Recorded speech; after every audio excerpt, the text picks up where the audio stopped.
Hello and welcome to this A-Level Maths exam paper walkthrough. This is for paper 2 from Set B as part of the AJMaths A-Level Maths mock papers. Now, as I mentioned for paper 1, do feel free to use this almost as a 2024 predicted paper. This is for paper 2, obviously. So our paper 1 prediction was actually pretty good. But as I wrote this before paper 1, there is a couple of topics within this that have already appeared in paper 1. For example, factor theorem. So feel free to skip those as you work through it. However, if you're just using this for general revision in the future, then obviously do attempt all questions. So as you can see in this paper, we again have 14 questions, the total number of marks being 100, just like you would do for an Edexcel exam. So hopefully you do find this paper helpful. Feel free to kind of leave any comments, any issues that you might have had with this paper. I'll try my best to get through all of those. It can be a bit of a challenge. There is usually quite a few questions and comments for these papers. But like I said, I will try my best. So there we have it. I think that's everything that we need then for our introduction. So let's get started then with question 1. Starting off with question 1, then we're given that cos theta is equal to p, where p is a constant and theta is a cube. So it says using standard trigonometric identities, find in terms of p these three expressions here. Now let's start with part A then, where we have sine theta. So for part A then, we have sine theta. So what identity can we use then for sine theta? Well, you should be well aware that sine squared theta plus cos squared theta is identical to 1. We're going to use them, like we just said, sine squared theta plus cos squared theta is identical to 1. Okay. From here, we can now rearrange and make sine squared theta the subject. So we get sine squared theta is equal to 1 minus cos squared theta, like so. And now if we just want sine theta like we've got here in part A, I just now need to square root both sides. So if we do that, then we get sine theta, and that is equal to the square root of 1 minus cos squared theta. Now we know, like we were told at the beginning of this question here, cos theta equals p. So in that case then, if cos theta equals p, then in that case, cos squared theta is equal to p squared. Okay, so cos squared theta is equal to p squared. So in terms of p then, this is equal then to the square root of 1 minus p squared. Okay, and there we have it. So that is the solution to part A. Now for part B, we have cosec 2 theta. So cosec 2 theta here. Well, cosec 2 theta, this is the reciprocal trig function then for sine theta. Okay, so we can express this as 1 over sine 2 theta.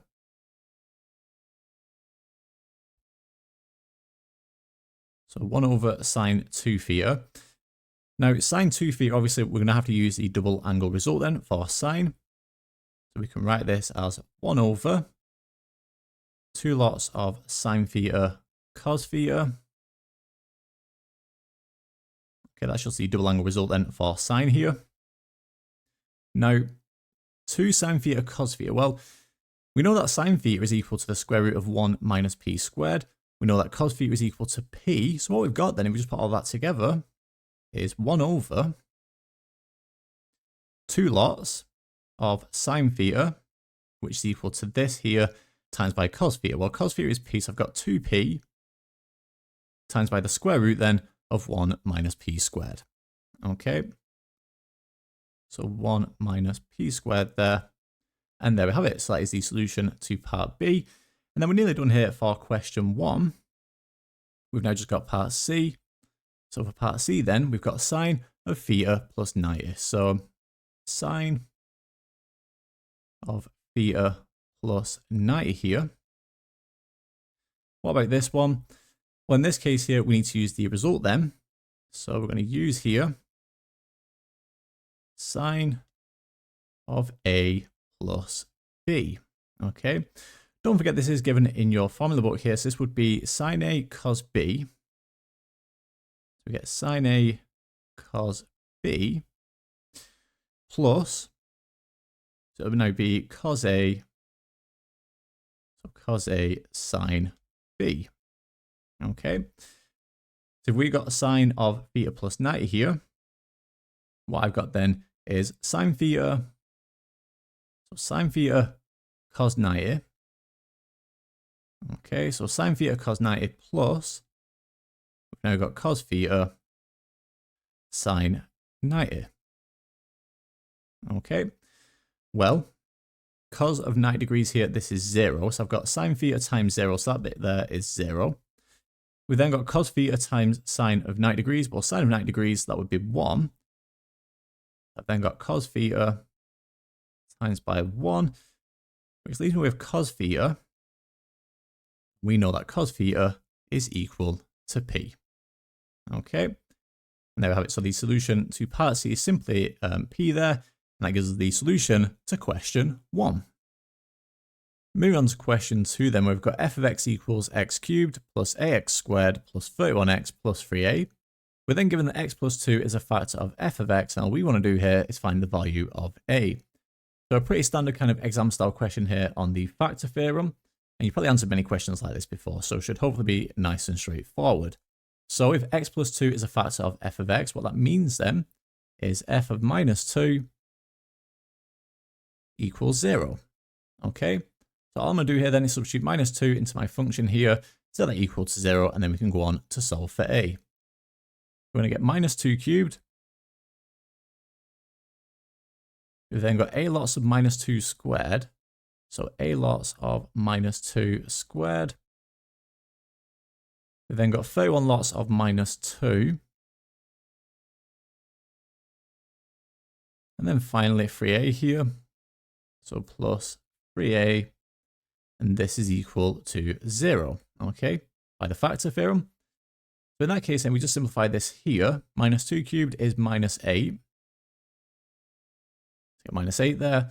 Minus 2 squared is 4. So a times 4 gives me 4a. Plus 4a there. 31 times minus 2, that gives me minus 62. And then finally plus 3a at the very end. And this is equal to 0. So now we just simplify here, collect like terms. What do we get? I've got 4a plus 3a. So that's 7a. Minus 8 minus 60, that gives me minus 7a. And that's all equal to 0. Then we're just going to have to solve this straightforward linear equation here. So 7a is equal to 7a. So therefore, let me scroll down a little bit here. Therefore, in that case, a is equal to 70 over 7, and that gives me 10 there. Okay, so like you can see, a nice easy question there. You should get a equals 10, and that gives us the solution to question 2. Moving on to question 3 then, where we have the function f, which is given by f of x equals x squared plus 4kx plus 1, x belonging to the set of real numbers. We're then also told that k is a non-zero constant. So for the first part, all I want to do is find, in terms of k, the range of f. So how do we do that? Well, if we just think about sketching this for a moment here. Okay. Got my x-axis and my y-axis here, like so. Now, I'm not going to be able to sketch this perfectly because I don't know what k is here. It's just a non-zero constant. But we know this is a positive quadratic. Okay, so we're going to have this U shape, like so. Now, let me just say it's in this quadrant here. Just keep this straightforward. Let's say it looks something like this. Okay. Now, the range of this function here, f, my range, because this is a quadratic here, that would be everything that's greater than or equal to my minimum point. So if I say my minimum point's there, the range of this function f here would be everything greater than or equal to my minimum point. Okay, so all we need to do then is find the minimum point of this quadratic here. And there's a couple of different ways that you can do this, but I'm just going to use completing the square here to find this minimum point. So let's scroll down then. So for part A, we had f of x equals, we've got x squared plus 4kx. And then was it plus 1? Yeah, plus 1. So 4kx plus 1 here for x belonging to the set of real numbers. So I want to complete the square here. So the coefficient of x squared is simply 1. We can go straight into completing the square. So what I'm going to get then is x. we have the coefficient here of my b term, so that's going to be 2k. So x plus 2k. We square this bracket. We then square this term and take the negative of that. So 2k squared would be 4k squared, but we want the negative of that. So minus 4k squared. And don't forget this final constant term here, this plus 1. Okay. So this is what we get then when we complete the square here. So what I can see now is my turning point. So we've got our turning point here. In this case, it would be the minimum point. So I'll just call it the minimum point. So the minimum point here, that would be equal then to, so it would be minus 2k, it's the opposite sign to this. That's going to be minus 2k for the x coordinate. And then for the y coordinate here, that would simply be minus 4k squared plus 1, or in other words, 1 minus 4k squared. Okay. We don't actually need the x coordinate here. All we're concerned about is the y coordinate. Okay, because like we said, our range here for f, that would be everything greater than or equal to the minimum point. In other words, it's everything greater than or equal to my y coordinate at this point here. But in that case, then we can now define the range. So therefore, f of x will be greater than or equal to this y coordinate here of 1 minus 4k squared. Okay. And there we have it. So that is the solution to part A. Now for part B, it says briefly explain why the function f is not invertible. So why does the inverse to this function not exist basically? That's what we're being asked here. So hopefully this diagram again helps illustrate why that is the case, because if you think about this here, imagine you just draw a straight horizontal line here. Okay, like so. I can clearly see that my function f here is not a one-to-one function. For the inverse to exist, we require a one-to-one function. Clearly, this is not a one-to-one function, so therefore, the function f here will not be invertible. That's all we simply need to say. It's just one mark, so just one simple line here would suffice. So for part B then, all we're going to say is because f is not a one-to-one function. Okay, and there we have it. That's all we need for part B. So for part C then, we're now given another function here. So we've got, oops, let me scroll up. It's not working. There we go. We've got the function g, and that's given by g of x equals x plus 1 over 2x minus 1. And all I want to do then for part C is show that g of x is equal to x. So part C then, we've got g of x, that was equal to x plus 1 all over, was it 2x minus 1? Yeah, 2x minus 1. Okay, so we've got a composition of functions here. We've got g of x. Okay, so for our composition of functions here,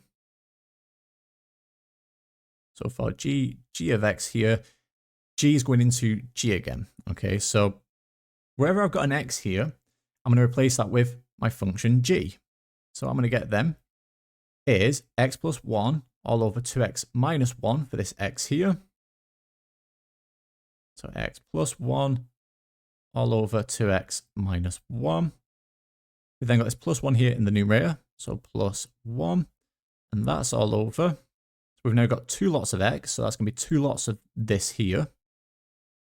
So two lots of x plus 1 all over 2x minus 1, like so.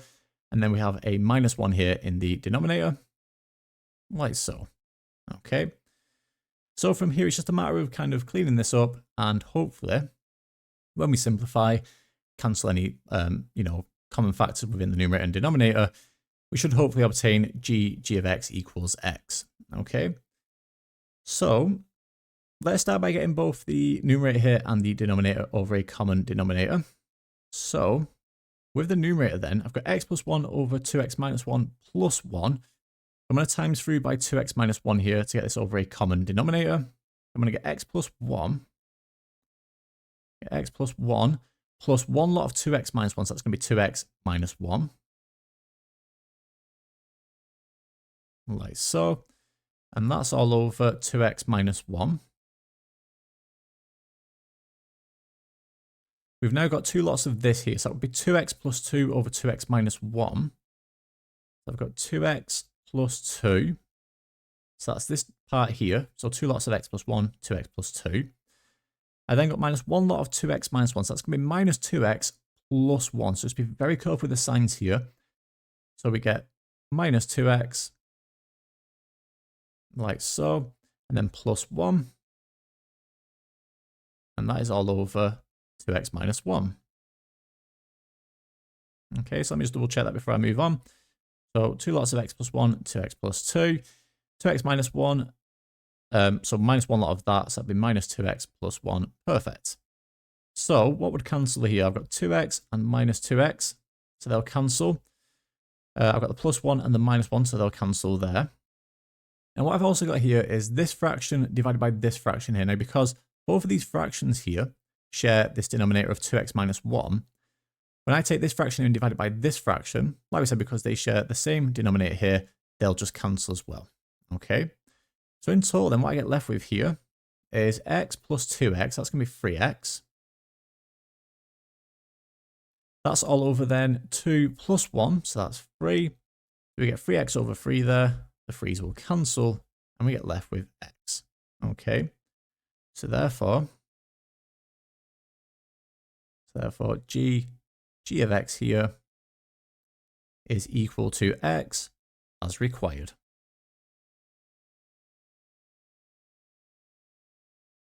Okay, and there we have it. That gives us the solution to question 3. Moving on to question 4 now, where we have a population of insects that's being studied. The number of insects n in the population is modeled by this equation here, where t is the time in weeks since the start of the study and k is a positive constant. And we're going to use this equation here, so the equation of this model, to answer parts A, B, and C. So let's take a look then at part A. So what I want to do here for part A is find the number of insects at the start of the study. So pretty kind of common opening here to an exponential modeling type question. So for part A then, let me just start by writing down the model. So for the model here, we've got n equals 900 e to the kt. And that is all over 2e to the kt plus 1. Okay. So at the start of the study, that would be when t equals 0. Okay. So when t equals 0, what do we get then? Well, for n here, that would be equal. That's going to be 900 e. So obviously it doesn't matter what the value of k is here because t is 0. Anything times by 0 is 0. So we get 900 e to the power of 0. That's all over 2e again to the power of 0 here. So 2e to the power of 0 plus the 1. So if we evaluate this here, e to the power of 0 is 1, so we get 900 all over 2 plus 1, which is 3, 900 over 3, and that gives us 300 there. Okay, so the answer to part A is simply 300 for the number of insects at the start of the study. Let's take a look then at part B. So we're now given that there are 400 insects in the population 10 weeks after the start of the study. So for part B then, what we want to do here is show that k is equal to 1 over 10 ln 4. So for part B, we know that when t equals 10, when t equals 10, n here, the number of insects, is equal, was it 400? Yeah, 400 insects. So n equals 400 there. So in that case, then we can now substitute t equals 10 and n equals 400 into the equation of the model here. So we get 400 is equal. So 900 e to the kt, but remember t equals 10. So we get 900 e to the 10k. And that's all over 2e to the 10k plus 1. Okay, so 2e to the power of 10k plus 1 there. So now what I want to do here is get rid of this denominator. So to do that, I'm going to multiply through by 2e to 10k plus 1. So I get 400 times 2e to the 10k plus 1, and that is equal then to 900e to the 10k. So let's scroll down here. So if we expand this single bracket out here, we've got 400 times 2e to the 10k, that gives me 800e to the 10k. Get 800e to the 10k. We then have 400 times 1, so that's plus 400. And that is equal then to 900e to the 10k. Now obviously what we're looking to do here is solve for k. So I'm going to start by subtracting 800e to the 10k off both sides. So I get 100e to the 10k is equal then to 400. Now divide both sides by 100 here. We get e to the 10k is equal to 4. So to get rid of the exponential function here, we take the natural logarithm of both sides. So if we do that, we get 10k is equal to ln 4. And then finally, if we just want k here, as the question requires, we divide both sides by 10. So k is equal to 1 over 10 on 0.1 ln 4. Okay, as required there. And there we have it. So that is the solution to part B. So as required. So for part C then, let's take a look at what it wants us to answer. So we want to find, using differentiation, the rate at which the population is increasing when t equals 5. Now, for part C here, it does tell us that we need to use differentiation. Now, for some exponential modeling questions, it might not say use differentiation. However, there will be a clue in the part of the question, and that's based on this phrase here, the rate. Okay, because it's talking about a rate here, we know that we need to use differentiation because differentiation measures a rate of change. So we need differentiation anyway. So we require dn by dt. So we need dn by dt. So to find dn by dt here, obviously with our model being a quotient like this here, to differentiate this, we'll need to use the quotient rule. So let me just start by stating the result then for the quotient rule. So for the quotient rule then, put dy by dx, this is equal then to u prime multiplied by v minus u v prime all over v squared. Okay, so what I need here is my u and v. Remember, u is your numerator, v is your denominator. So my u here, that would be 900 e to the kt, like so. And my v here, that would be my denominator. That's going to be 2e to the kt plus 1. Okay. We also need then u prime and v prime here. So u prime, well, k is just a positive constant. Obviously, we do know the value of k here, but to make life straightforward, I think it's easier to keep it like this here. So we get 900k e to the kt here for u prime. And then for v prime here, obviously it's going to be similar to this. V prime is 2k e to the kt. Obviously this plus 1 is just a constant. So when we differentiate that, that would just be 0. So we get 2k e to the kt there. Okay. And we've now got everything that we need then to find the derivative. So we want dn by dt here. So dn by dt, that is equal to u prime v. So u prime here is 900k to the, so let's try again, 900k e to the kt. We then times that by v here, which is 2e to the kt plus 1. So we put that together then, what do we have? We've got 900k e to the kt multiplied by v here, which is 2e to the kt plus 1. We then minus here u v prime. So u is 900 e to the kt. And we times this here by v prime, which is 2k e to the kt.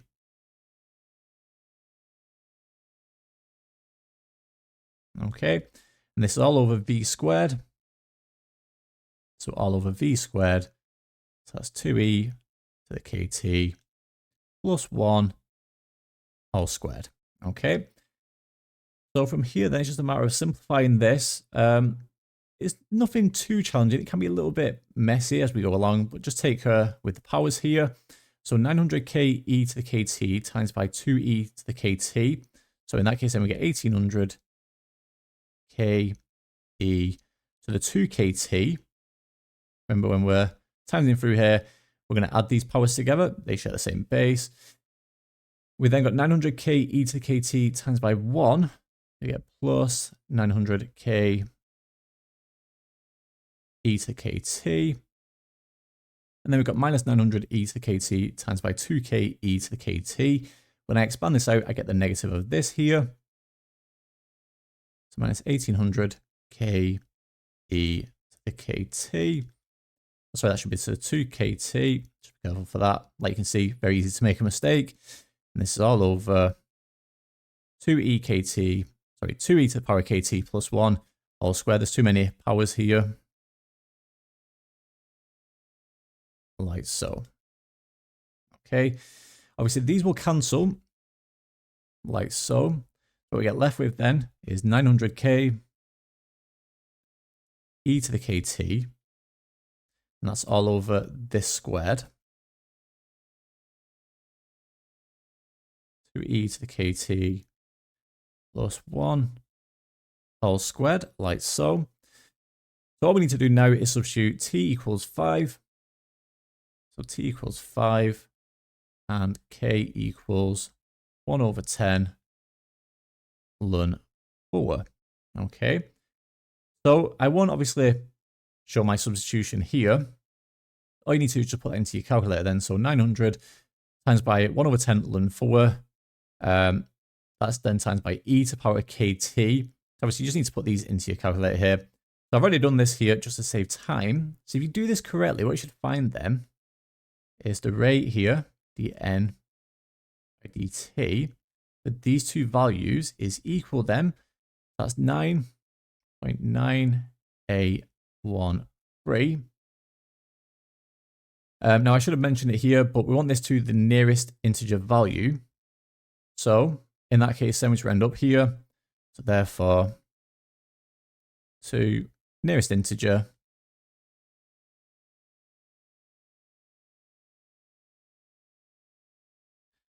the rate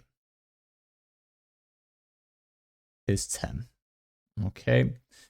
And there we have it. So that gives the solution to part C, and that gives the solution to question 4.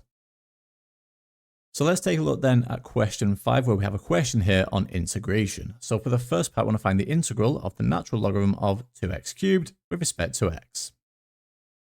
So let's have a go then. Question 5. First part here, part 1. So we've got the integral then of the natural logarithm of 2x cubed with respect to x. Okay. Now, you might recognize straight away what we need to do here to find this integral. You may not. Now, what we need to do here and what we need to recognize is that we actually need integration by parts, because we've got the integral then of the natural logarithm. So when we're integrating anything that involves the natural logarithm, it's going to involve integration by parts. But you might be looking at this and wondering how we use integration by parts, because we do require a product. But what we do here is we rewrite this integral. So we can write this as the integral then of 1 times the natural logarithm of 2x cubed with respect to x. Okay. And now we can use integration by parts. So we need a u here and we need a v prime. Okay. So the u, remember, we picked something that's easier to differentiate than integrate. In this case here, the reason that this is clever, that we write this as a product, is because we can choose now u as the natural logarithm here. Okay, because it's much easier to differentiate this than obviously integrate this. So in that case, then u is equal to ln 2x cubed, like so. And in that case, then v prime would be the remaining part of the product, which would be 1. So then we also need v here and u prime. So for v then, nice and straightforward, that would simply be x here, integrating this with respect to x, that would be x. And then for u prime, we're going to differentiate this here with respect to x. So ln of 2x cubed, when you differentiate that here, what I would get then is, for my numerator, I would get 6x squared all over 2x cubed. We get 6x squared all over 2x cubed. And notice here this would simplify down then to 3 over x. Okay. So now we need the formula or the result for integration by parts. So integration by parts, the result then that we're going to use here. So if we're integrating, say, 1 times ln of 2x cubed,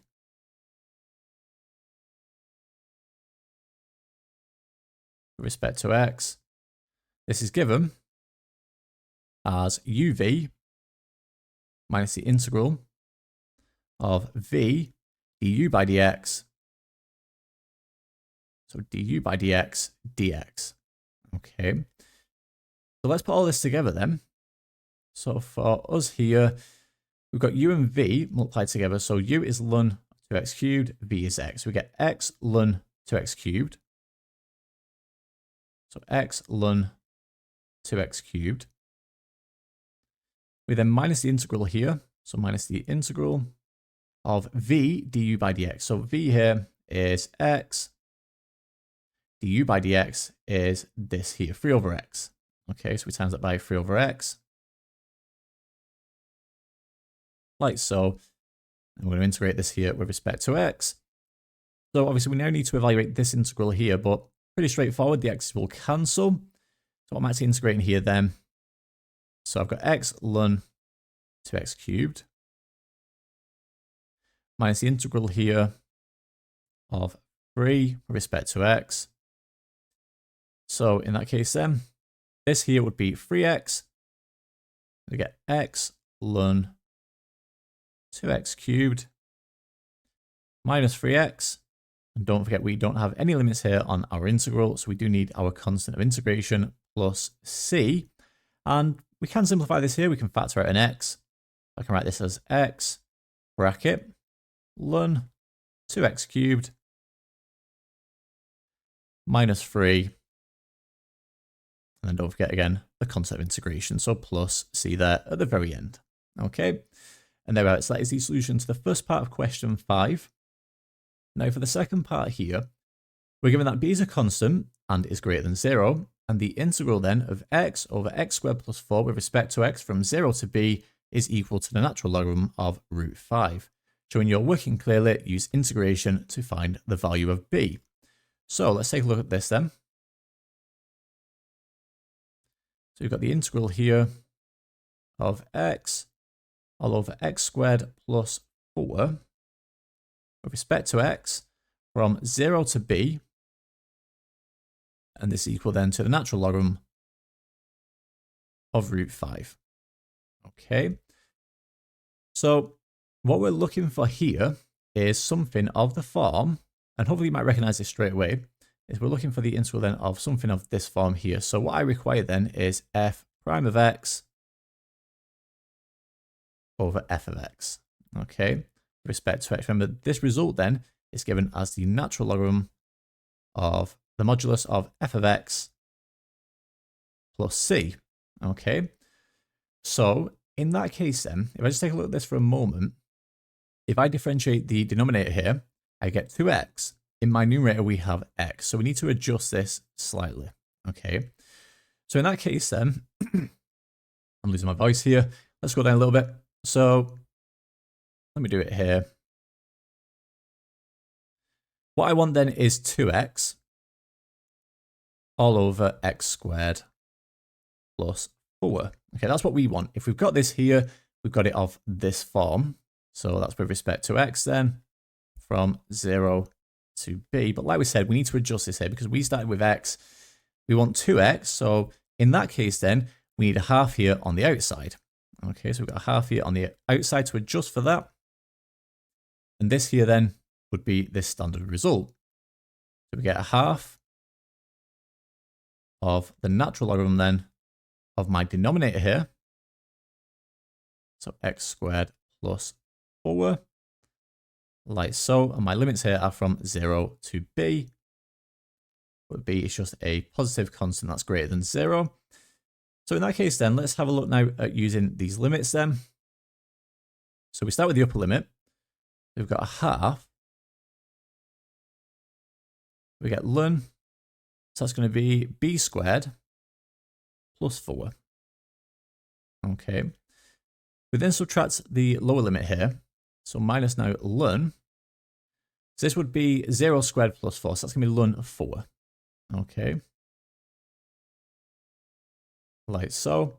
And this here then is equal to ln of root 5.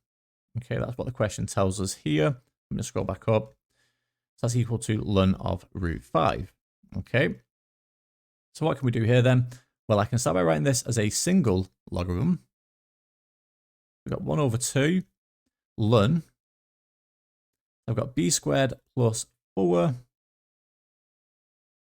And that's all over 4 then. That is equal to the natural logarithm of root 5. Like so. Well, we can now apply the power rule here for logarithms. So I can take this half here up as the power. I've got ln b squared plus 4 all over 4, the power of a half, and that's equal to ln root 5. Now that these are both as the natural logarithm here, so ln of this here is equal to ln of this here, in that case then, that means the argument here of each natural logarithm would be equal. So therefore, b squared plus 4 all over 4, that's the power of a half here, is equal to root 5. Okay. Now I want to get rid of this power of a half here, so I'm now going to square both sides. If we do that, we get b squared plus 4 all over 4 is equal to 5. Obviously, root 5 squared would be 5. So basically now all we need to do is just solve for b here. So I'm going to times through both sides by 4. We get b squared plus 4 is equal to 20. Subtract 4 off both sides. We get b squared is equal to 16. And then finally, square root both sides here. Therefore, b is equal to the square root of 16, which is equal to 4. Obviously, in this case here, we only want the positive solution because, as we're told at the beginning of the question here, b is a constant and is greater than 0. So obviously, we can't have b as minus 4 here. So there we have it. So that gives the solution there to question 5. Moving on to question 6 then, where we have figure 1 now, which shows part of the curve of equation y equals 5x minus x e to the power of x for x being greater than or equal to 0. We're told that the curve has a maximum turning point at Q, as we can see here on our diagram. So for the first part then, part A, all I want to do here is show that the x coordinate of Q lies between 0.9 and 1. So to show that the x coordinate of Q here lies between 0.9 and 1, we do need to show a change of sign.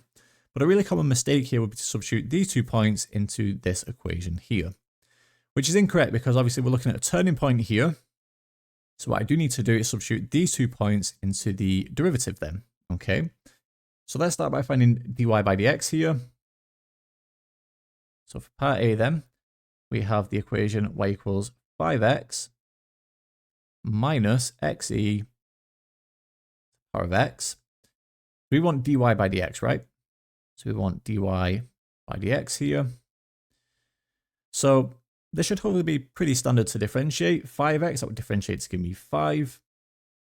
Now for the second term here, we do need the product rule. We need a u and a v. So if I take u as x and v as e to the x, then my u prime would be nice and straightforward. That would simply be 1. And for v prime then, that would be e power of x. Okay. So for the product rule then, nice and straightforward. I'm going to get x times e to the x. And then we get e to the x times 1. So we get plus e to the x. Okay, don't forget the order doesn't matter there for the product rule. So just to make life a little bit easier here, I'm going to factor out an e to the x then. So we get 5 minus e to the x. What do we get then? I'm going to get 1 plus x, or x plus 1. Obviously, the order doesn't matter, but it's 1 plus x there. Okay. What I need to do now is take those 2 points. So we had 0.9 and 1 as my interval. So in that case, then we're going to find. So let's just call this f prime here, just to make life a little bit easier. So what I want now is f prime of 0.9 and f prime of 1. Okay. So for 0.9 then, we're going to get 5 minus e to the 0.9 bracket 1 plus 0.9 here. So all you need to do is just put this into your calculator. I've already done this just to save a little bit of time because obviously these videos do run for quite a bit of time. So if you do this correctly, what you should find then is you get 0.3, 0.32675, and so on. Obviously, we can see that this is greater than 0. It's positive. Doing the same now for f prime of 1. So we get 5 minus e to the power of 1. Obviously, we don't need to write that power, but I'll do it anyway. And then we've got bracket 1 plus 1. So again, just put this into your calculator here. And if you do this correctly, what you should find then is we get minus 0.43656, and so on, which in this case now is less than 0. Okay. So what we have now is a change of sign. So we have a change of sign. We have a change of sign in the interval,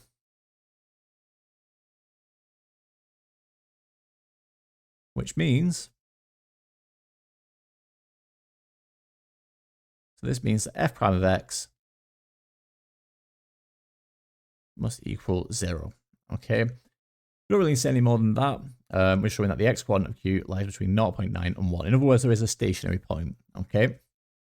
So there we have it. So that is the solution to part A. Now for part B then, what do we have?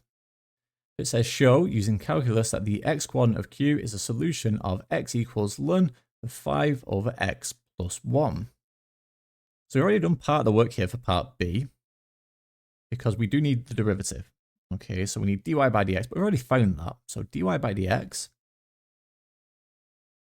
that is equal then. So what did we have? We had 5 minus e to the x bracket 1 plus x. Okay, let's just double check that. Yeah, perfect. 5 minus e to the x bracket 1 plus x. Okay. So obviously, if we're looking at a turning point, okay, so show using the calculus that the x coordinate of q is a solution of this. In other words, dy by dx at this point must equal 0. Okay, so I'm going to set dy by dx here equal to 0. So in that case then, I get 5 minus e to the x bracket 1 plus x equals 0. Okay, I can then add this to both sides. So we get e to the x bracket 1 plus x is equal to 5 then, like so. So what I'm going to do now is divide through by the 1 plus x here. So that would leave me with e to the x is equal to 5 all over 1 plus x. Remember, all we want to do here is just get this to be x equals. So now I want to get rid of the exponential function here. To do that, we've already seen this here through this paper. We take the natural logarithm of both sides. In that case then, we get that x is equal to the natural logarithm then of 5 all over 1 plus x. Okay, which is what we want here. So as required. Okay, so let's just go back up to show that. So ln of 5 over 1 plus x. Exactly, perfect. So that's the next 3 marks complete. And then to finish with here for question 6, it says using the iterative formula that we're given here then, with x not being equal to 0.9, we want to find the values of x1, x2, x3, and x4, giving your answers to 3 significant figures. So it's up to you how you do this. You can either do it by hand, which I don't personally recommend, or you can do it using your calculator. Obviously, I would recommend just using your calculator just to save time rather than having to do this by hand. Obviously, we need to find these 4 values here. It can take a bit of time doing it by hand.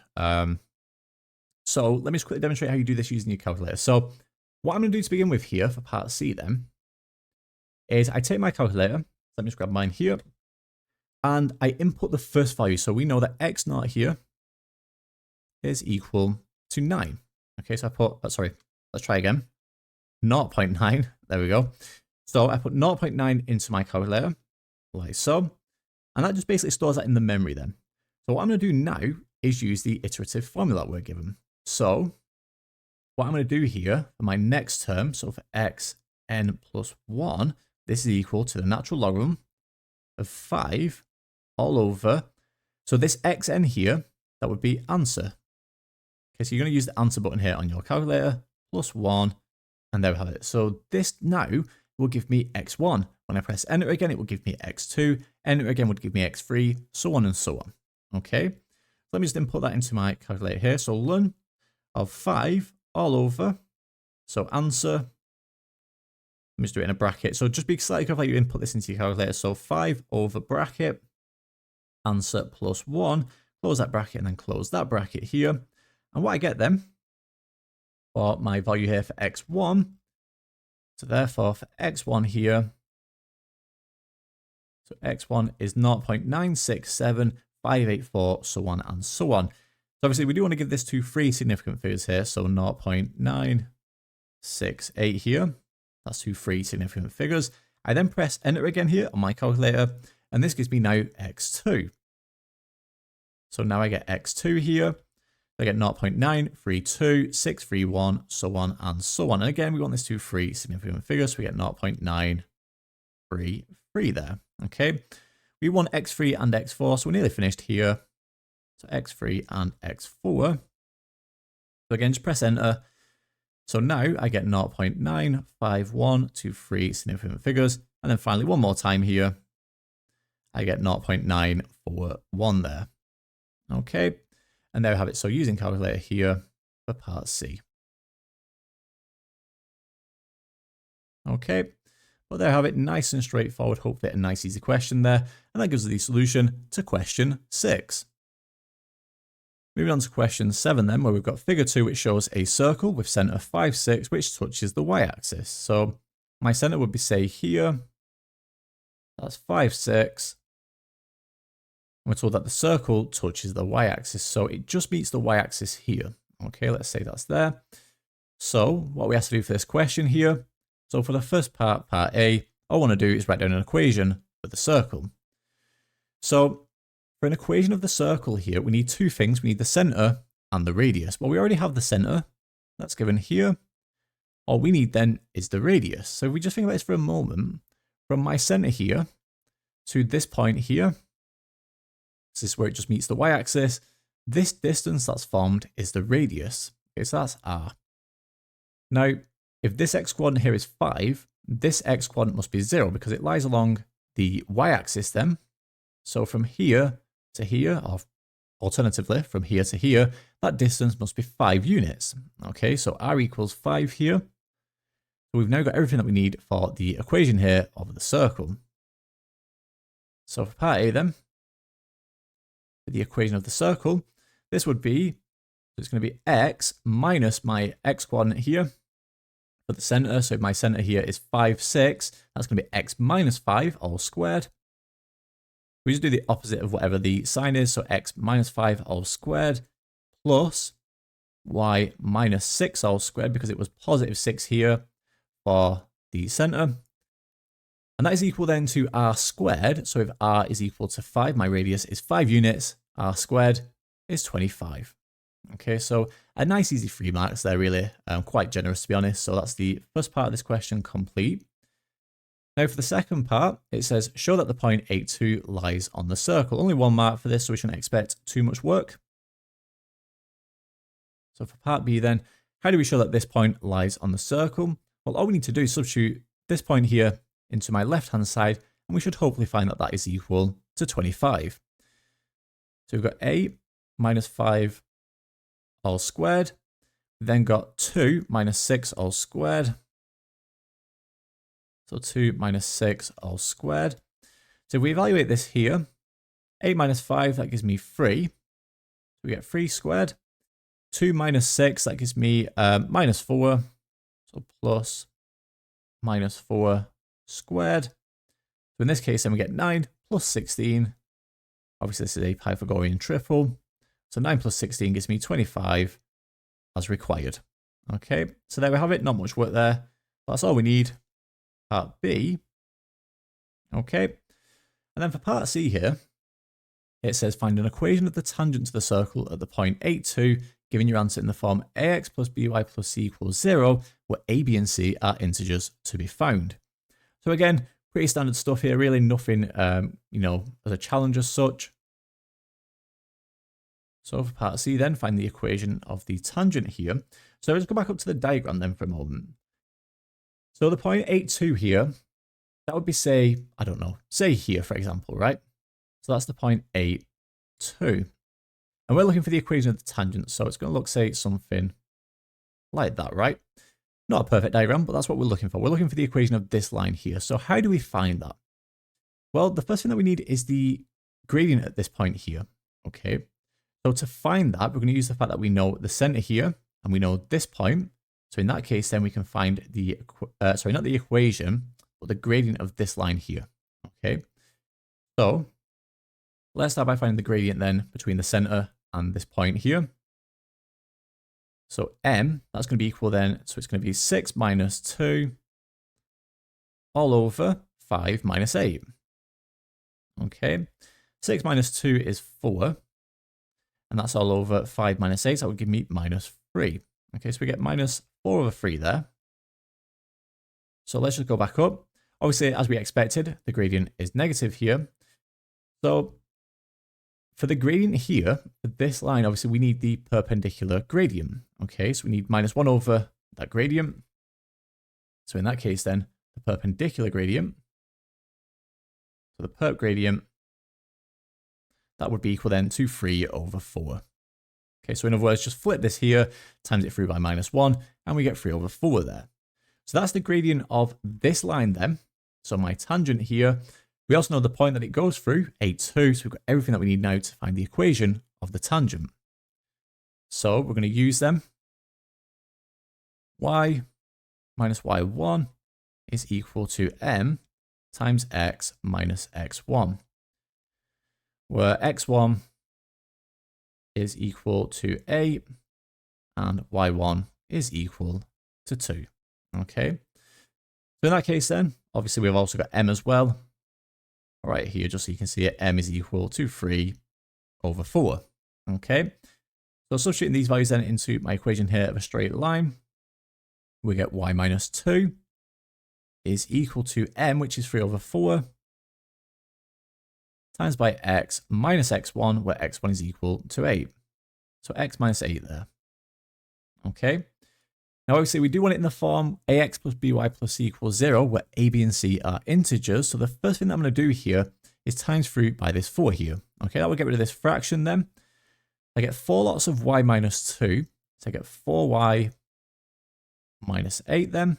And that is equal to 3 lots of x minus 8. So we get 3 times x, which is 3x. 3 times minus 8, which is minus 24. Okay, so we want it in the form ax plus by plus c equals 0. So I'm going to subtract 4y and add 8 to both sides here. So therefore we get 3x minus 4y, and then minus 24 plus 8, that gives me minus 16. And this is all equal to 0. So therefore we can now identify the value of a, b, and c here. So in that case, a is equal to 3, b is equal to minus 4, and c then is equal to minus 16. Okay, and there we have it, all pretty standard stuff for that question, but that gives us the solution then to question 7. Moving on to question 8 then, where we have a curve C which has the equation y equals 4 to the power of sine x. For the first part, it says by first taking logs of both sides, find an expression for dy by dx, giving your answer in terms of x and y. Like it says then, we're going to start by taking logs of both sides. We get ln y is equal to ln 4 to the power of sine x. Okay. Now, I'm going to rewrite the right-hand side here just ever so slightly. So we get ln y is equal, so I can now use the power rule here and bring the sin x down in front. So we get sin x ln 4. So from here then, because we want dy by dx, obviously I've got y's here, I've got an x here. So to find dy by dx, we do need to use implicit differentiation. And there's a clue here when it says give your answer in terms of x and y. Okay. So in that case then, for ln y here, when we differentiate this implicitly, we get 1 over y dy by dx. And that is equal then. Now, don't overcomplicate the right-hand side here. Sin x ln 4. Ln 4 is just a constant. So ln 4 is not equal to 3, but it's just the same as having, say, 3 sin x. It's ln 4 sin x here. So when I differentiate this here, what I get then is ln 4 cos x. Okay, so now if we just want dy by dx here, I'm going to divide through by 1 over y. So therefore, dy by dx here is equal, so like we said, dividing through by 1 over y, it's the same as just timesing through by y. So we get y ln 4 cos x. Okay, and there we have it. So that is dy by dx, giving our answer in terms of x and y. So that's the solution to part A. Now for part B, it says find an equation of the tangent to the curve C at the point where x equals pi over 2. So for part B then, we want an equation of the tangent to the curve C at this point here. So where x equals pi over 2. Okay, so we're going to need it anyway. So let's find the y coordinate here to go along with this x coordinate. So y is equal to 4 to the power of sine of pi over 2 here. So 4 to the power of sine pi over 2, or sine of pi over 2 is 1. So we get 4 to the power of 1, which is equal to 4. So this point here, let's call it P, has coordinates of pi over 2 and 4. Okay. So what we do also need here is the value of the derivative at this point then, where x equals pi over 2. We know dy by dx, we've just found that here. So in this case then, dy by dx at the point where x equals pi over 4, sorry, not pi over 4, pi over 2. Like so. This will be equal then. So the y here, obviously we don't want that as y now. We now want to replace that with 4 to the power of sine x. So that's going to be 4 to the power of sine pi over 2. We then times that by ln 4. Times that by ln 4. And then we times that by cos of pi over 2. Okay, like so. Well, 4 to the power of sine pi over 2, we already evaluated that. That was 4. We then times it by ln 4, so I've got 4 ln 4 times by cos of pi over 2. However, cos of pi over 2, well, that would be 0. Okay. So, doesn't matter what comes before it, because we then times by 0, the full expression here is equal to 0. Okay. So now all we need to do here is use, so we're going to use y minus y1 is equal to m times x minus x1. Okay, so x1 here is pi over 2, y1 is 4. I've got y minus 4 is equal to m, where m is 0 here, that's what we just evaluated, times by x minus pi over 2. We get y minus 4. Obviously on the right hand side here, this will all be equal to 0. I've just put this here for the sake of completeness, but you didn't even really need to bother putting this. So y minus 4 is equal to 0. So therefore y is equal to 4. Okay, and that gives the equation of our tangent there. I'll just make a note of that here. So equation of tangent. Okay. And there we have it. So this is the solution there to question 8. Moving on to question 9 now, where we have a question here on the binomial expansion. We've got f of x, which is equal to 1 over 2 plus 5x all cubed. We want to find the series expansion of f of x in ascending powers of x up to and including the term in x cubed. And we're going to give each coefficient in its simplest form. So let's just start by writing down the result that we need then for the binomial expansion here. So we had 1 over 2 plus 5x all cubed. So we can rewrite this here as 2 plus 5x to the power of minus 3. Okay, we've got 2 plus 5x to the power of minus 3. So what we need to do here is use the result then for 1 plus x to the power of n. So this is given then as 1 plus nx plus, with n times n minus 1. That's all over 2 factorial. Then we times that by x squared. And this keeps going on and on. Okay, I won't bother writing the final term down, but you can see where this goes. Okay, so you should be familiar with this already. So in our case here, this 2 plus 5x to the power of minus 3, we can't use the binomial expansion yet because it's 2 rather than the 1. We need to factor out a 2 here.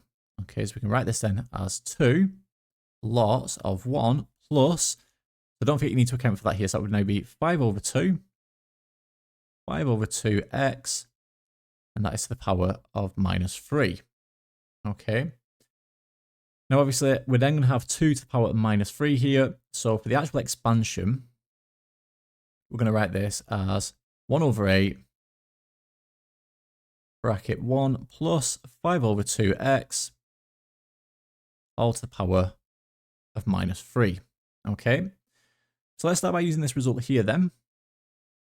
So therefore, the expansion of 2 plus 5x all to the power minus 3. This is equal then to 1. In fact, let me not make a mistake here. I do need the 1 over 8 on the outside as well. So 1 over 8 bracket. Now we can use it. Okay. So 1 over 8 bracket. So we've got 1 plus, so it's nx. So n here is my power, that's minus 3, times it by x, which is 5 over 2. So I've got 1 plus minus 3 times 5 over 2x here,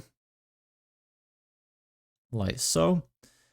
We've then got plus, so I've now got n times n minus 1, so that's going to be minus 3 times minus 4. That's all over 2 factorial, so 2 factorial there. And then we times it by x squared. We times it by 5 over 2, so 5 over 2 all squared. Okay, like so.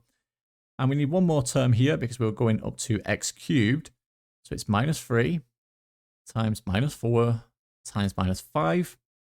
That's all over 3 factorial. And then we times this here by 5 over 2x. 5 over 2x here. And this is all cubed. Okay, close that bracket there. So let's just go here along and simplify as we go. So I've got 1 over 8 again on the outside. We'll come back to that at the very end. I've got the 1. I've now got minus 3 times 5 over 2x. So basically all I'm going to do here, I'm just going to give you the answer as I go rather than, going term by term here and try and do it as I go, because I know I will definitely make a mistake if I try and do it like this. So I've already done it before I've done the video. So what I should get then here is 1 minus 15 over 2x, like so. You'll then get plus 150 over 4x squared, like so. And then finally, 1250 over 8x cubed. Okay. And obviously what I need to do now is times 3 by the 1 over 8 here. So in that case, then we get 1 over 8. So 1 over 8 times 1 is 1 over 8. Minus 15 over 2 times 1 over 8, we get minus 15 over 16. X there. 150 over 4 times 1 over 8. So I get 150 over 32. So that's x squared. And then finally, for my final term here in x cubed, 1250 over 8 times by 1 over 8. We get 1250 over 64 x cubed. Obviously, this would keep going on and on and on, but we're not concerned about that. We just want up to the term in x cubed. And we can simplify here as we go. So if we simplify them, can't do anything with the 1 over 8. Can't do anything with the minus 15 over 16 here. Like so, let me just scroll down a little bit here. However, the 150 over 32, we can simplify that. We get 75 over 16. And then the 1250 over 64, again, we can simplify that. Sorry, so that should be a minus as well. So it's plus, minus, plus, minus. So I've made a mistake here and here. Just be careful for that. Okay, we get minus 625 over 32 there. Okay, and that is x cubed there. Okay, so just apologies for the mistake there. Should be a minus as we go through. Okay. And there we have it. So that is the binomial expansion then for 2 plus 5x all to the power of minus 3. And that gives us the solution there to part A. Now for part B, let me just write this here. For part B, we've got two parts here. So for part 1, what do we have? Well, it says using your answers for part A, find the coefficient of x squared in the series expansion of, so what I've got now is 1 over 2 plus 10x all to the power of 3. Now notice this is pretty similar to what we actually started with here. 1 over 2 plus 5x all to the power of 3. The difference here now is my linear term, this 5x, has now become 10x. We multiplied it by 2, right? So how does that affect my original expansion? Well, if we think about this for a moment, because our linear term has doubled, okay, we then square that. So basically, the coefficient here of the x squared term was 75 over 16. So I've got 75 over 16. And then what I do here is I have 75 over 16 bracket 2x squared, like so. Well, 2x all squared, that would be 4x squared. So 75 over 16. So 75 over 16 times by the 4 of them, and times by x squared here. What I get then is 75 over 16 times by the 4. So that would give me 75 over 4, right? I get 75 over 4 x squared there. Okay. So the coefficient then is 75 over 4. The coefficient is equal to 75 over 4. So that's a solution to B part 1. Now for B part 2, let's go down here. What do we have in this case? Well, I've got 1 minus x all over 2 plus 5x all to the power of 3. So this is pretty much identical again. The only difference now is rather than my numerator being 1, we have 1 minus x. So how does this affect things? Well, let's think about the expansion here. So 1 minus x all over, we had 2 plus 5x to the power of 3. So this is the same then as 1 minus x multiplied by 2 plus 5x all to the power of 3. Okay. Well, we know the expansion of this here. So what I've got now is 1 minus x times by 1 over 8. 1 over 8, let's try that again. Minus 15 over 16x plus 75 over 16x squared. Okay, that would keep going on, but obviously we only went up to the term here in x squared. We're only concerned about that coefficient anyway. So if we think about this for a moment, how would I get now the coefficients here for x squared? Well, I'm going to get this minus x here times minus 15 over 16. Okay. And we've also got 1 times 75 over 16x squared. Okay. So in other words, what I've got here then is like we just said, 1 times 75 over 16. Okay. That would give me an x squared term. My next x squared term here would come from the minus x times by minus 15 over 16. Okay. So I've got 1 times 75 over 16 minus 15 over 16. Okay, like so. And that's for x squared. So basically just evaluate now everything inside this bracket here. So 75 over 16 plus 15 over 16. So we get 90 over 16 then. So 90 over 16, which we can simplify to 45 over 8. Okay, so therefore the coefficient then for B part 2 my coefficient here is equal to 45 over 8 there. Okay, and there we have it. So that gives the solution there to question 9. Moving on to question 10 then, where it says each year Tom will invest money into a savings account. In the first year, Tom will invest 300, second year 450, third year 600, and so on, forming an arithmetic sequence. So for the first part then, it just says calculate how much money Tom will invest into the savings account in the 7th year. So that means we're looking for the 7th term here in our sequence, so use 7. So we've got an arithmetic sequence here where my first term is 300 and the common difference is 150. Okay, between each term like we can see here. So let's start with part A then. So A is equal to 300, D is equal to 150, and N is equal to 7 for the first part anyway. So let me get rid of that. We want U7, so that's going to be A, which is 300, plus n minus 1 times D, where n is 7 and D is 150. So that's going to be plus 6 times 150. So obviously all we need to do now is just put this into our calculator here. And if you do this correctly, what you should find then is we get 1,200. Okay, and there we have it. So that's £1,200. I'll include the pounds as well. There we have it. So that is the solution to part A. Now for part B, it says Tom invests money into the savings account for n years until he's invested a total of 28,350. Show that n squared plus 3n minus 378 equals 0. So we don't have a massive amount of information to go off here. All we know is that the sum of the first n terms, let me scroll down a little bit here. The sum of the first n terms is equal to 28,350. Okay. So we do know the formula then for the sum of the first n terms. So Sn is equal to n over 2 times by 2a plus n minus 1 times by d. Okay. And in this case here, this is equal then to this number. So let's put all that together then. Don't forget, we do also know the value of a and d. So what we've got then is n over 2 times by, so we've got 2a, so 2 lots of 300 is 600, plus n minus 1 times by d here, which is 150. And this here then is equal to 28,350. So to start with here, I'm going to times through by this 2 here, this denominator 2, so that gets rid of the fraction. So I get n lots of 600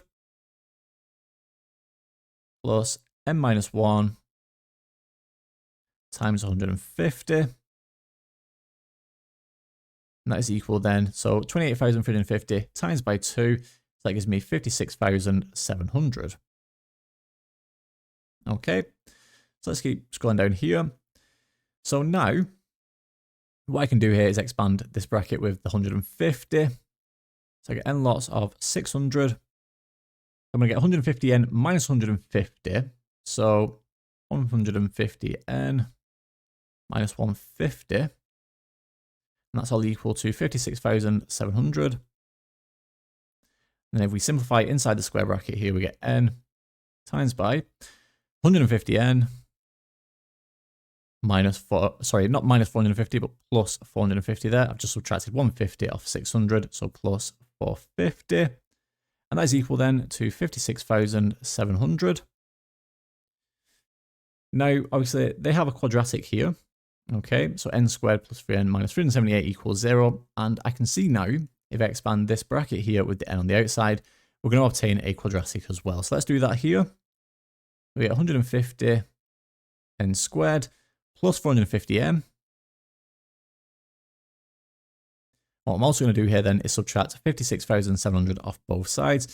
And what that will do then, we'll set this quadratic here equal to 0. Okay. And all I'm going to do now to finish with here, because they've got n squared, like we can see here, we just scroll up, n squared, that would suggest to me then that all we need to do here is divide through by 150. And if we do that here, what you get then is n squared plus 3n minus 378 and that is equal to 0 as required there. Okay. So there we have it. So that is the solution to part B. And then finally for part C, it says, hence or otherwise, find the number of years that Tom invests money into the savings account. So we've done all the hard work here really for this question. We've got the quadratic. So all we need to do now is just solve this quadratic. So solve n squared plus 3n minus 378 equals 0. So just factorize this here, or attempt to factorize anyway, and you will find that this does indeed factorize. So what I get then is n minus 18 is my first bracket, and for my second bracket here we get n plus 21. And that is equal to 0. Now clearly here we've got two solutions, so we've got n equals 18 and n equals minus 21. However, we clearly cannot have a negative solution here because n is a quantity of time, so n is a number, or n is the number of years I should say. So in that case then we can only have the positive solution here.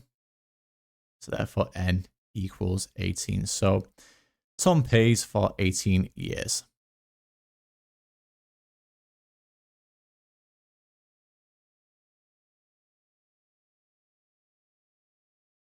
Okay, or Tom paid for 18 years. Probably should say paid into savings account. Okay. And there we have it. So that gives the solution there to question 10. Moving on to question 11 then, where we have a manufacturing company which produce solid containers which have a capacity of 600 centimeters cubed. The company models the container as a right circular cylinder with radius r centimeters and height h centimeters. And we can see that here on figure 3 on our diagram.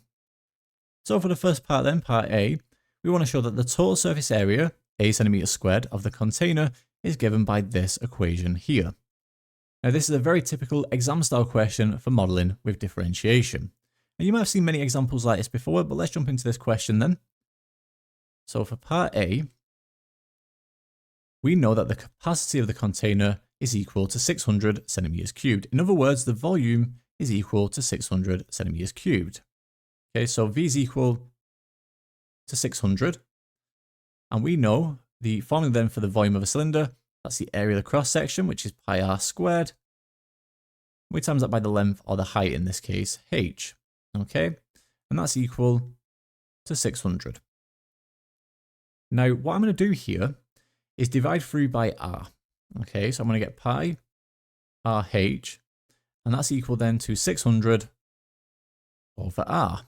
Okay, and I'm going to leave it like that for now, and it'll become clear why I've left it like this in a moment. Now we're looking at the total surface area, so this is a solid container, so there's no opening, on the top or the bottom of the container. So in that case then, for the total surface area A, that would be equal to 2 pi r squared plus 2 pi r h. Okay, so just the formula then for the total surface area of a cylinder. So hopefully you might be able to see now why I've left it as pi r h, because notice here we've got 2 pi r h. So we can replace the pi r h with 600 over r. We've got 2 pi r squared plus 2 lots of 600 over r, like so.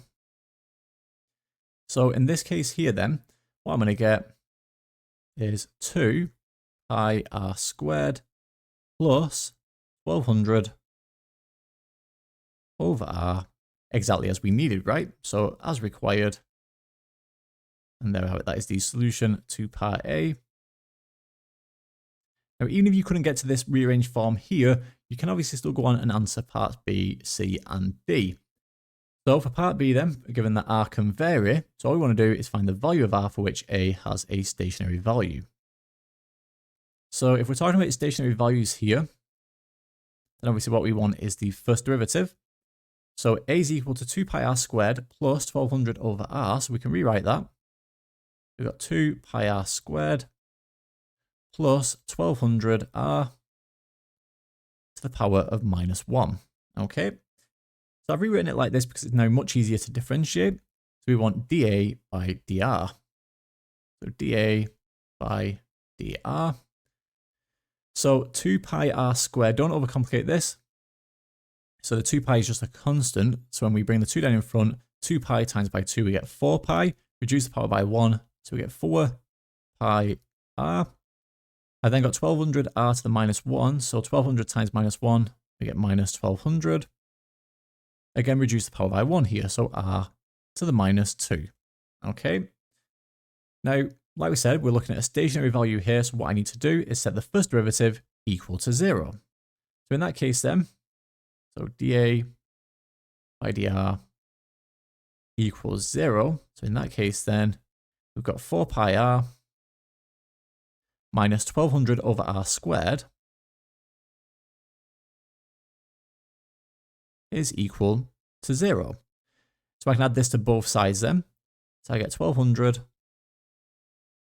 over r squared is equal to 4 pi r. Okay. I want to get rid of this fraction then. So I'm going to times through by r squared. So if I do that here, I get 4 pi r cubed is equal to 1200. We can now divide through by the 4 pi here. Remember, we're just looking for the value of r here. So divide through by 4 pi. So we get that r cubed is equal to 1200 divided by 4 pi. So dividing through by the 4 pi then, we get 1200 over 4 pi. And all we want here is r.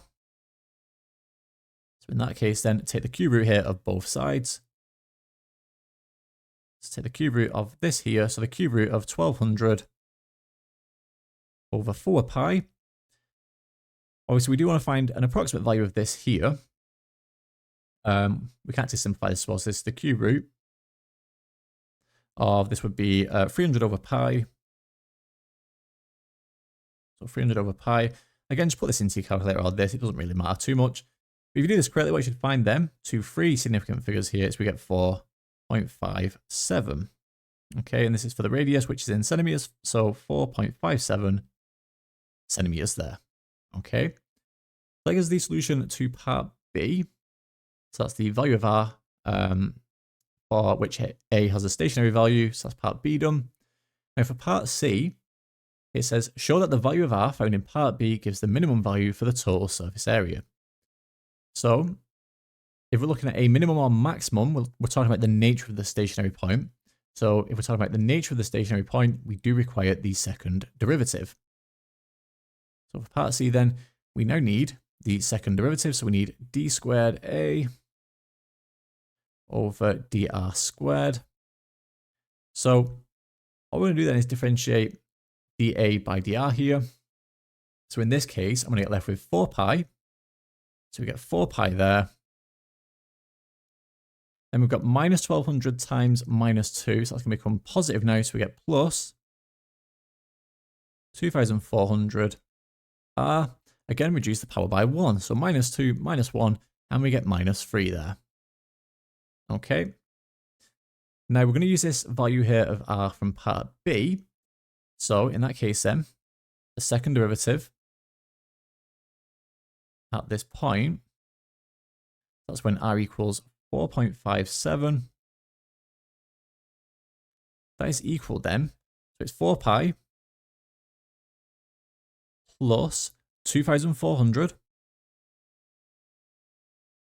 all over 4.57 cubed. Okay. Again, just put this into your calculator here. And if you do this correctly, we should find that we get 37.712, so on and so on, but that's fine for now. So we can clearly see that this is greater than 0. In other words, it's positive. So because this is positive here, my second derivative is positive at this point. What this means then is we have found a minimum value. So therefore, this is a minimum value. Okay, and there we have it. So that's all we need for part C. And then what do we have for part D?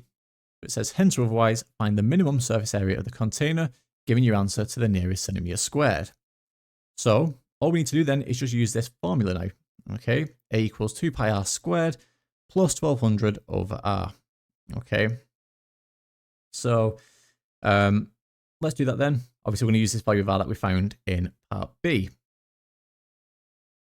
So for part D then, we're going to use a equals 2 pi r squared plus 1200 over r, and r equals 4.57. So if we do that here then, what we get is a equals 2 pi times 4.57 squared, like so. And then we have 1200 over 4.57. So let me just quickly do this on my calculator here, just to make sure I haven't, done it incorrect before I've done the video. So 1200 over 4.57. Then we add 2 pi times 4.57 squared here. So what I get then is 393. So 393.805 and so on. Now obviously we want this to the nearest centimeter cubed. So in that case, we're now going to round up. So we get 394 centimeters cubed there for the total surface area. Okay. And there we have it. That gives us the solution there. So what question were we on? I've lost track of where we're up to. Question 11. So there we go. Moving on to question 12 now, where we have figure 4 above, which shows the curve C with the following parametric equation. So we've got x equals sine 2t plus cos t. And we also have y equals cos t for t between 0 and 2 pi. So for the first part then, I want to show that dy by dx equals 1, where t equals pi over 4. So for part A then, we have a question here on parametric differentiation. So what we need to begin with is dx by dt and dy by dt. So dx by dt here, pretty standard stuff, just differentiating these equations. So in that case, we're going to get 2 cos 2t. So 2 cos 2t minus sine t. So that's dx by dt complete. We also want dy by dt. This one's nice and straightforward, just the one term here, cos t. So that would give us minus sine t. Okay. So in that case then, if we want dy by dx, so therefore dy by dx here,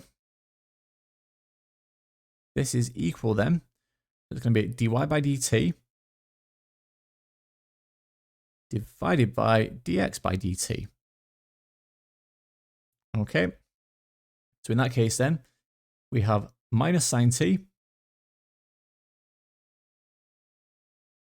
So minus sine t all over dx by dt, which is 2 cos 2t minus sine t. So 2 cos 2t minus sine t. Obviously, we want the value of dy by dx when t equals pi over 4. So in that case then, what do we get here? I get minus sine pi over 4 all over, so that's 2 cos 2 lots of pi over 4, so that's going to be pi over 2. So 2 cos pi over 2 minus sine pi over 4. So obviously you just need to put that into your calculator then. So what I'm going to get here is minus 1 over root 2 all over minus 1 over root 2. In that case, then we get left with 1, which is exactly what we wanted, right? We wanted dy by dx. This was dy by dx. So we wanted to show that dy by dx equals 1, where t equals pi over 4. And that's exactly what we've done there. So that gets us the first 3 marks, and that is the solution to part A. Now for part B, let me just write this underneath. It says that the point P lies on the curve C where t equals pi over 4. So let me scroll up a little bit then. So the point P lies on the curve C where t equals pi over 4. We want to find the equation of the tangent at P in the form y equals mx plus c, where m and c are integers to be found.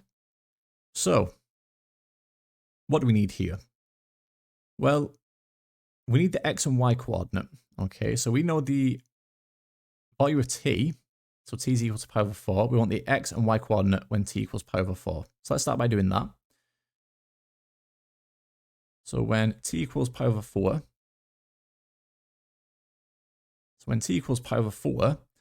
x is equal to sine pi over 2 plus cos pi over 4. Okay, all I'm doing here is just using the parametric equations that we got at the beginning of the question. So sine 2t plus cos t. So we get sine pi over 2 plus cos pi over 4. What that gives me then is 1 plus 1 over root 2. And then for y here, y is going to be equal then to cos of pi over 4, which is equal to 1 over root 2. Okay, so we've got the coordinates then when t equals pi over 4. We also need the value of the gradient, which we already know. We've just established that in part A. Okay, so dy by dx equals 1 when t equals pi over 4. So that's the whole purpose of part A. Okay, so all we need to do now is use y minus y1 is equal to m times x minus x1. Okay, so in that case then, we're going to get y minus 1 over root 2. That is equal then to m, where m is equal to 1, times by x minus x1, where x1 is 1 plus 1 over root 2.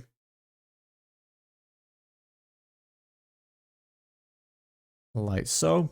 Okay, so let's just simplify this right hand side here. So I get y minus 1 over root 2. On the right hand side then we've got 1 times x, so that's just going to simply be x. We then got minus 1 over root 2, and then we times those by 1. So let's get left with minus 1 over root 2. Like so. And then from here, if we just take a look at this, if I want it in the form y equals mx plus c, then obviously I need to get rid of this minus 1 over root 2 here on the left hand side. So to do that, we add 1 over root 2 to both sides. But in that case then, if I add 1 over root 2 to both sides here, they will just cancel. And therefore what I get left with then is we get y equals x minus 1. Okay, and that is the equation of our tangent there. So y equals x minus 1. That is the equation of our tangent. I'll just make a note of that here. Equation of tangent. Okay, and there we have it. So that gives the solution there to question 12. Moving on to question 13, then, where we have the vectors a and b. So the vector a is given as I plus x minus 3yj, and the vector b is equal to 2i plus x squared plus 3y squared plus 4j. We're then told that the vectors a and b are parallel, and all we want to do here is find the values of x and y. So to begin with this question, you need to be aware that if two vectors are parallel, say the vectors a and b in this case, then we can express them as a scalar multiple of each other. So what do I mean by that? Well, we can easily see that with the I component here. For the vector A, the I component is simply I. For the vector B, the I component is 2i. So if I times A here through by 2, then they would be equal to each other. Okay. So in that case then, and I need to take this coefficient here for the J component and times that through by 2. So that 2 there is my scalar multiple for these vectors here to be parallel. We get 2 lots of x minus 3y. And that is equal then to x squared plus 3y squared plus 4.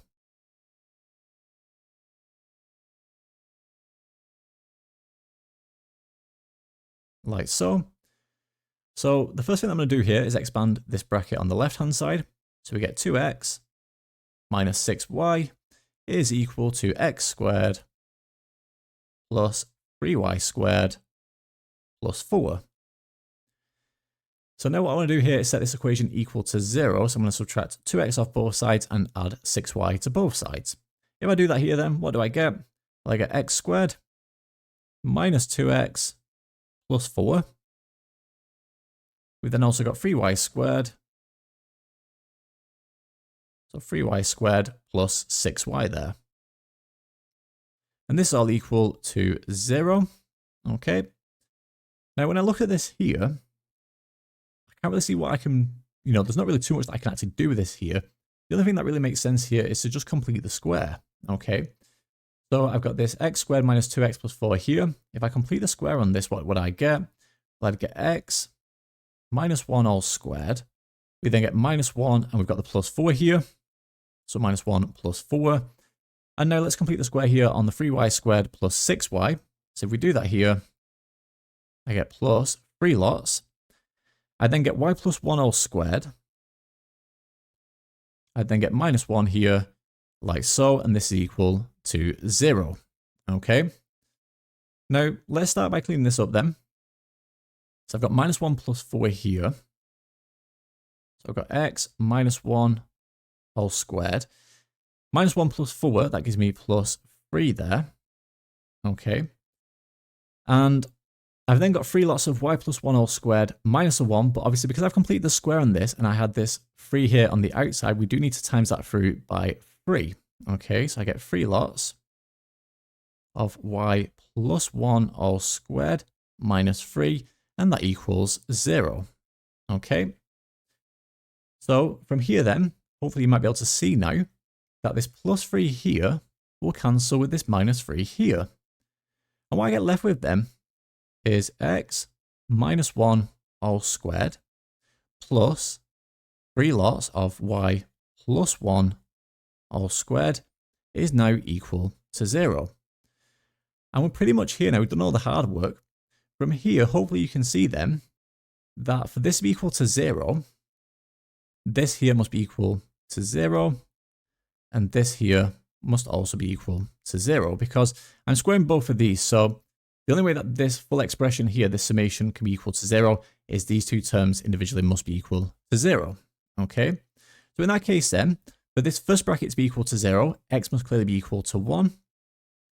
So therefore, x equal to 1. And then for the second bracket here, we must require that y is equal to minus 1, because minus 1 plus the 1 there, that would give me 0. 3 lots of 0 squared is obviously just 0.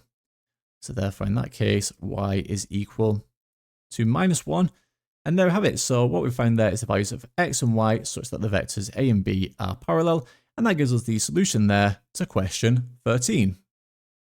And finally then, if we take a look now at the very last question here, question 14, where we've got figure 5 above, which shows the curve C with the following parametric equation. So we've got x equals 6 cos t and y equals 3 sine 2t for t between 0 and pi over 2. The region R, shown shaded in figure 5, is bounded by the curve C and the x-axis. So again, we can just see that here on our diagram. So for the first part then, part A, we want to show that the area of R is given by the following integral here. So we've got a question here on parametric integration. So if we was integrating in Cartesian form, we'd have the integral of y dx. Then in parametric form here, this is the integral of y dx by dt with respect to t, so dt there. Okay. Now, the other thing that we need here is where this crosses through the x-axis. So this will cross through the x-axis when y equals 0. Okay, so let's start by finding that. So crosses x-axis when y equals 0.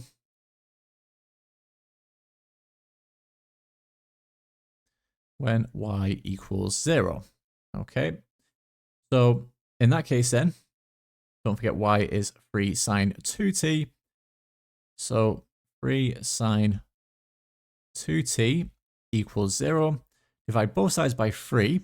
So we get sine 2t equals 0. The sign here is isolated, so we can just take sine inverse of both sides. So 2t is equal to sine inverse of 0. And what this gives us then is 0. Okay. So in terms of the principal solutions, then we've got 0 and pi. So that's for 2t, but we want t. So therefore, t is equal to 0 and pi over 2. Okay. So let's go back up to my diagram here. This would be then when t equals 0 here, and let me just quickly show you why that is the case, because if you just go back to t equals 0 and pi over 2 then, we now need to consider that for the x coordinate. So x equals 6 cos t, but obviously t is 0 and pi over 2. So x equal to 6 cos 0 and x equals 6 cos pi over 2. Okay, well 6 cos 0, that's 6 times 1, so that gives me 6 there. And then 6 cos pi over 2, or cos pi over 2 is 0, so 6 times 0 gives me 0 there. Okay, so we just go back up then, like we said, this corresponds to t equals 0. That gives me a Cartesian coordinate then of 6 for the x coordinate, and this would be 0. Okay, and that's when t is equal to pi over 2. So, in terms of the limits then, we do need to be slightly careful here. So this when t equals pi over 2, like we said. When we integrate this, we're now integrating between pi over 2 to 0. Okay. So integrating then, like we said, from pi over 2 to 0. Like so. And then we've got y dx by dt dt. Okay, well y is 3 sine 2t. Okay, dx by dt, so we do need dx by dt here. Well, x equal to 6 cos t, so dx by dt, let me do that up here. Dx by dt, that will be equal to minus 6 sine t. Okay, so minus 6 sine t there. So minus 6 sine t, and this is with respect to t. Okay, so dt there. So again, we've got the integral here from pi over 2 to 0. Like so. Now, 3 sine 2t, I do need to use the double angle result then for sine here. So this gives me, well, I've got 3 times minus 6, that's minus 18. We've then got the double angle result for sine 2t, so that's going to be 2 sine t cos t. And then we times that by a sine t here, okay, at the very end. And that is all with respect to t. So if I simplify the integrand here, minus 18 times 2, that's minus 36.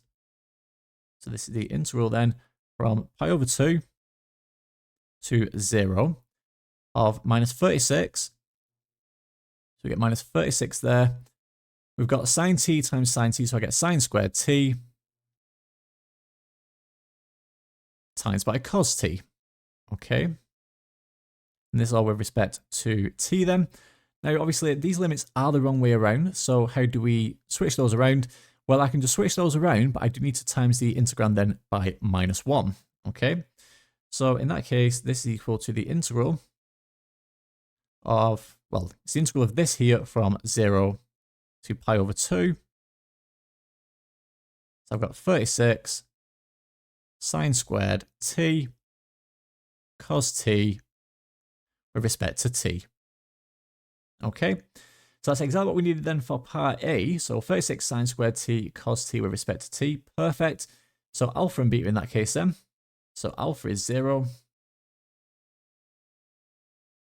Alpha is 0 and beta here is equal to pi over 2. Okay, and there we have it. So that is the solution to part A. Now for part B then, it just says, hence, using integration, find the area of R. So all we need to do then is use this integral here and find the area. So for part B then, we're now going to integrate here.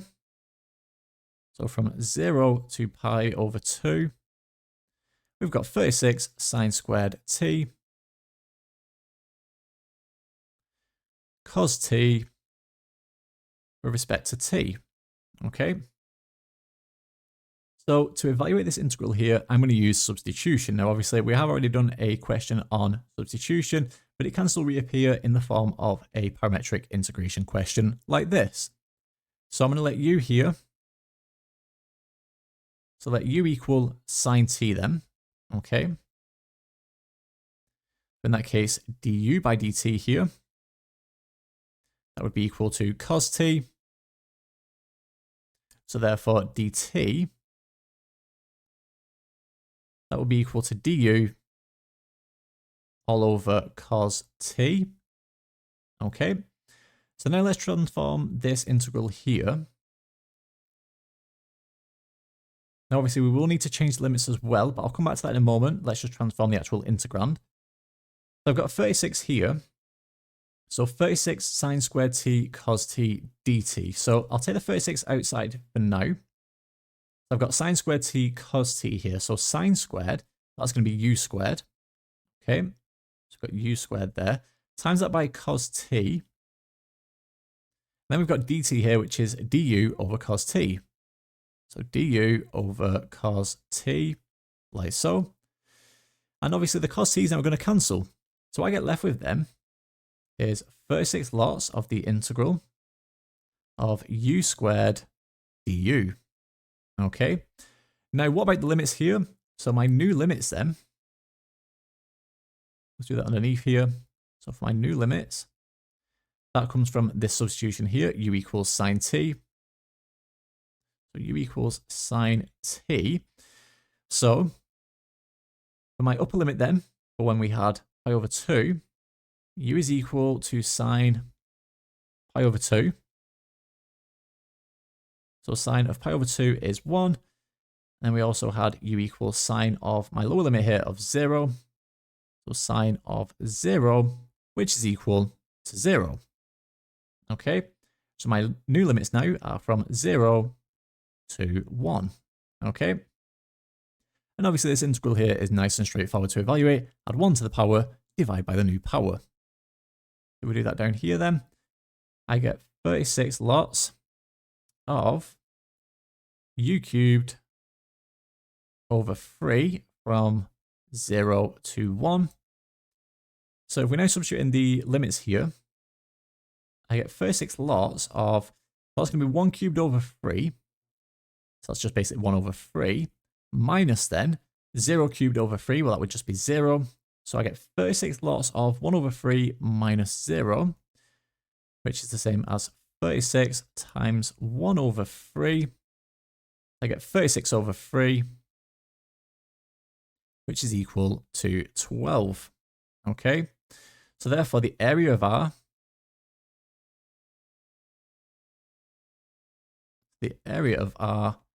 is equal to 12 units squared. Okay, and there we have it. So like you can see, a bit of work involved with that using trig identities, so on and so on, but nothing I don't think too challenging there for the final question. But do make sure you are again familiar with parametric integration. Okay, but there we have it. So that gives us the solution there to the very last question, question 14, and that actually brings the end of this paper then, paper 2 from set B. So hopefully you find this paper helpful. You know, well done for staying through it. It is a bit of a, you know, a bit of a slog as you work through it, and quite a bit of work. But, you know, thanks for watching and good luck with your upcoming exams.